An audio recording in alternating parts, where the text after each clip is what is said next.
After Jesus meets Simeon and Anna, his family travels back to Bethlehem and moves into a house. Everything seems normal except for the new star that is shining over the house. In a far-off land to the east, a group of wise men notice the new star. These men study the stars. They are very powerful, rich, and smart. As they investigate the star, they believe that it is a sign of a newborn Jewish king. Perhaps they know about Balaam's prophecy that a star would rise from Jacob or Israel's house, and a king would come from Israel.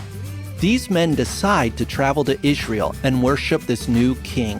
These men follow the star to Jerusalem and ask the people where the new king is. The people are scared as they watch these rich and powerful men ask about the new king of the Jews. For there is only one king of Israel, and he is the smart yet wicked and very paranoid Herod the Great. The people quickly tell Herod about the wise men's arrival, which makes him upset. He is the king of the Jews because his Roman masters said so. He must find the new king and destroy him as quickly as possible. King Herod is very wicked. The king quickly calls all the chief priests and scribes who study the Bible and asks them where the Messiah will be born. They read to him the words of the prophet Micah, who said over 700 years ago that the Messiah would be born in Bethlehem and be from the tribe of Judah, which would be from David's family. This news horrifies the wicked king, so he makes a plan. He secretly invites the wise men to meet with him.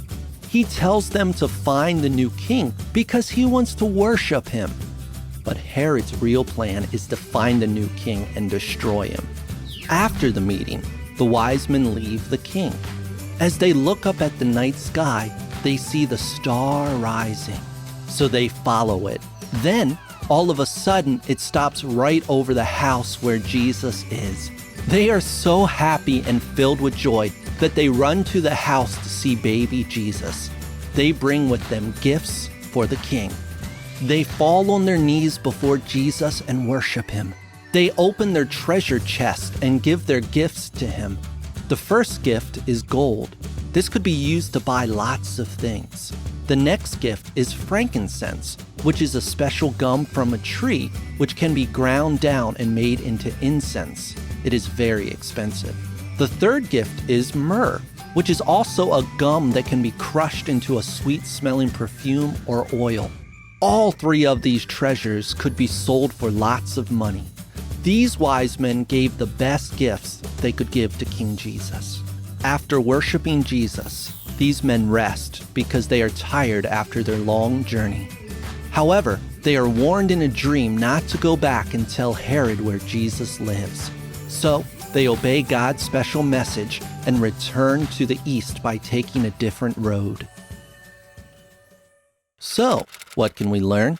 Well, today's main proverb is, bring gifts to worship King Jesus.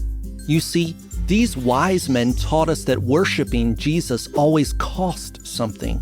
It cost these guys a lot of time. It cost them a lot of money. It cost them a lot of energy. But worshiping Jesus is worth the cost.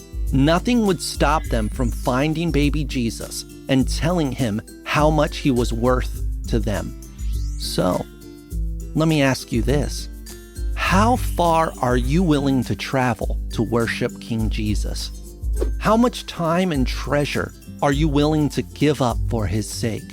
How do you give worth to Jesus? And what have you sacrificed to worship him? So take today's proverb, turn it into a question, and ask yourself, what gifts have I brought to worship King Jesus?